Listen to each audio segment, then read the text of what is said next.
Last time we got to hear about what August thought about his first day of school and how he was trying to make himself realize that people might be staring at him and they might be talking about him, but it's not necessarily a bullying thing or a mean thing. He realizes that nobody's ever seen anybody that looks like him before.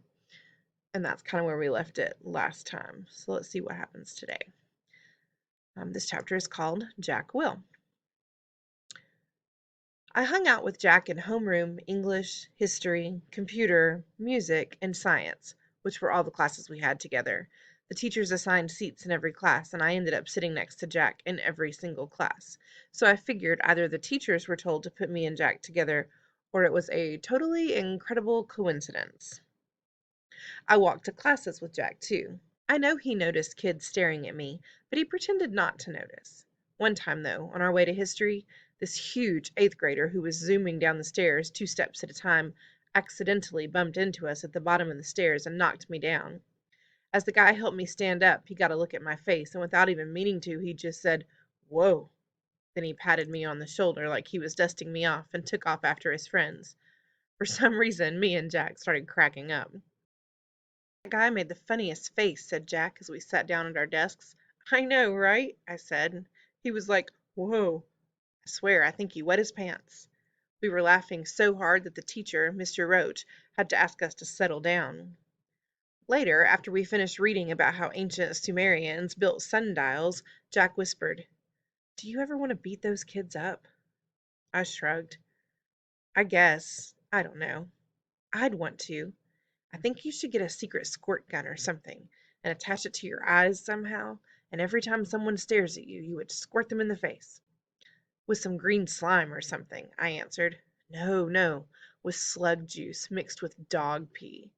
"Yeah," I said, completely agreeing. "Guys," said Mr. Roach from across the room, "people are still reading." We nodded and looked down at our books. Then Jack whispered, "Are you always going to look this way, August? I mean, can't you get plastic surgery or something?" I smiled and pointed to my face. "Hello, this is after plastic surgery." Jack clapped his hand over his forehead and started laughing hysterically. "Dude, you should sue your doctor," he answered between giggles. This time the two of us were laughing so much we couldn't stop, even after Mr. Roach came over and made us both switch chairs with the kids next to us. Mr. Brown's October Precept. Mr. Brown's precept for October was, "Your deeds are your monuments." He told us that this was written on the tombstone of some Egyptian guy that died thousands of years ago. Since we were just about to start studying ancient Egypt and history, Mr. Brown thought this was a good choice for a precept. Our homework assignment was to write a paragraph about what we thought the precept meant or how we felt about it. This is what I wrote. This precept means that we should be remembered for the things we do. The things we do are the most important things of all. They are more important than what we say or what we look like. The things we do outlast our mortality. The things we do are like monuments that people build to honor heroes after they've died. They're like the pyramids that the Egyptians built to honor the pharaohs. Only instead of being made out of stone, they're made out of the memories people have of you. That's why your deeds are like your monuments, built with memories instead of stone. I think he's pretty smart. Apples. My birthday is October 10th. I like my birthday, 10/10. It would have been great if I'd been born at exactly 10:10 in the morning or at night, but I wasn't. I was born just after midnight, but I still think my birthday is cool. I usually have a little party at home, but this year I asked Mom if I could have a big bowling party. Mom was surprised, but happy.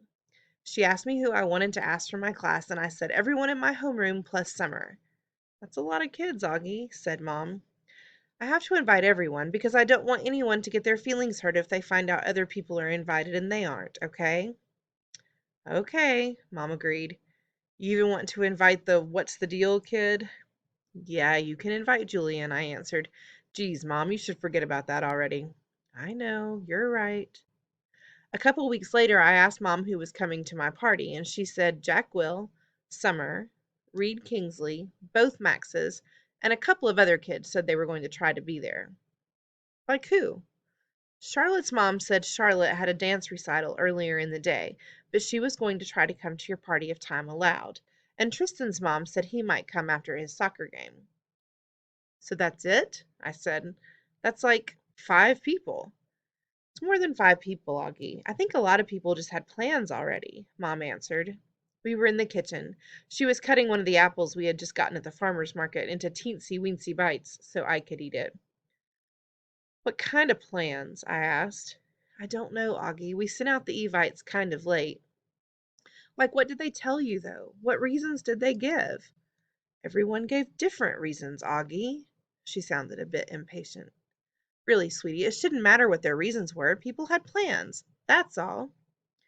What did Julian give as his reason? I asked. You know, said Mom, his mom was the only person who didn't RSVP at all. She looked at me. I guess the apple doesn't fall far from the tree. I laughed because I thought she was making a joke, but then I realized she wasn't. What does that mean? I asked. Never mind. Now go wash your hands so you can eat.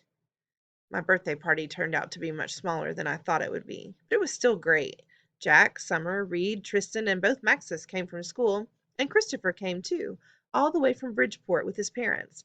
And Uncle Ben came, and Aunt Kate and Uncle Poe drove in from Boston, though Tata and Papa were in Florida for the winter. It was fun because all the grown-ups ended up bowling in the lane next to ours, so it really felt like there were a lot of people there to celebrate my birthday.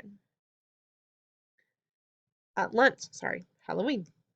At lunch the next day, Summer asked me what I was going to be for Halloween.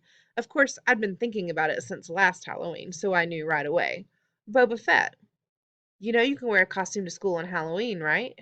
No way, really? So long as it's politically correct. What, like no guns and stuff? Exactly.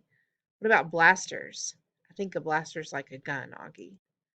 Oh man, I said, shaking my head. Boba Fett has a blaster. At least we don't have to come like a character in a book anymore. In the lower school, that's what you had to do. Last year, I was the Wicked Witch of the West from The Wizard of Oz. But that's a movie, not a book.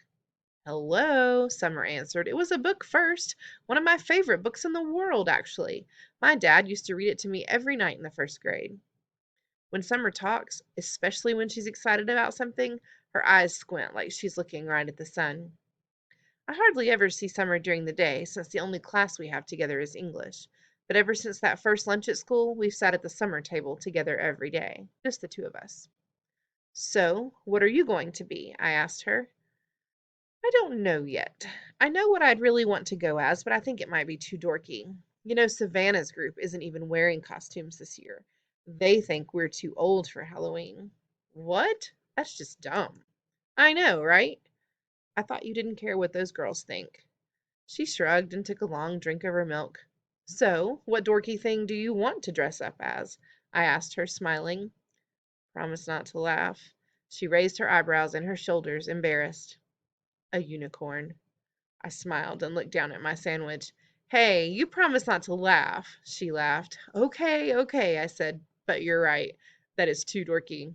I know, she said, but I have it all planned out. I'd make the head out of paper mache and paint the horn gold and make the mane gold too. It would be awesome.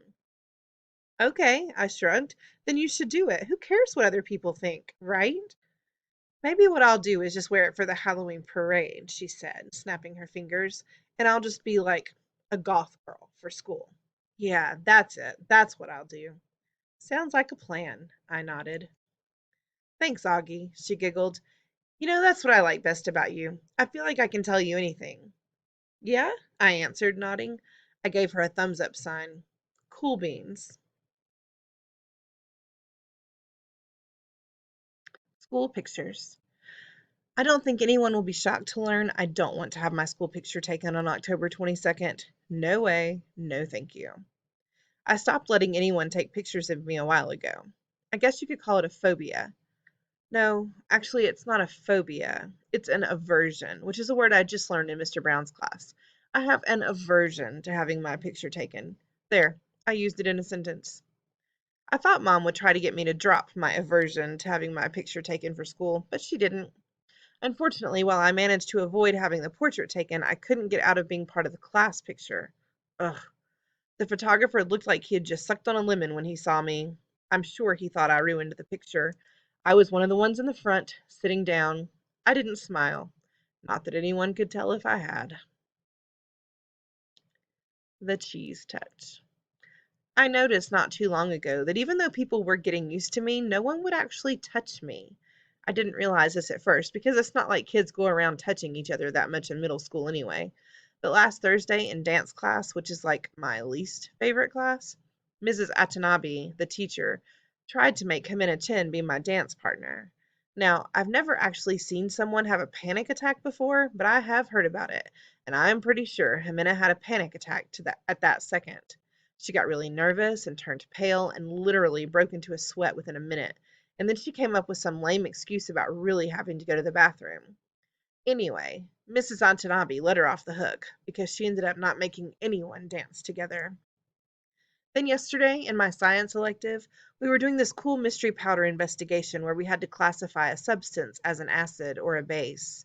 Everyone had to heat their mystery powders on a heating plate and make observations, so we were all huddled around the powders with our notebooks. Now, there are 8 kids in the elective, and 7 of them were squished together on one side of the plate, while one of them, me, had loads of room on the other side. Of course, I noticed this, but I was hoping Mrs. Rubin wouldn't notice this because I didn't want her to say something. But of course she did notice this, and of course she said something. Guys, there's plenty of room on that side. Tristan, Nino, go over there. So Tristan and Nino scooted over to my side. Tristan and Nino have always been okay nice to me. I want to go on record as saying that. Not super nice, like they go out of their way to hang out with me, but okay nice. Like they say hello to me and talk to me like normal. And they didn't even make a face when Ms. Rubin told them to come on my side, which a lot of kids do when they think I'm not looking. Anyway, everything was going fine until Tristan's mystery powder started melting. He moved his foil off the plate just as my powder began to melt too, which is why I went to move mine off the plate, and then my hand accidentally bumped his hand for a fraction of a second. Tristan jerked his hand away so fast he dropped his foil on the floor, while also knocking everyone else's foil off the heating plate. Tristan! Yelled Miss Rubin. But Tristan didn't even care about the spilled powder on the floor or that he ruined the experiment. What he was most concerned about was getting to the lab sink to wash his hands as fast as possible. That's when I knew for sure that there was this thing about touching me at Beecher Prep. I think it's like the cheese touch in the Diary of a Wimpy Kid. The kids in that story were afraid they'd catch the cooties if they touched the old moldy cheese on the basketball court. At Beecher Prep, I'm the old moldy cheese.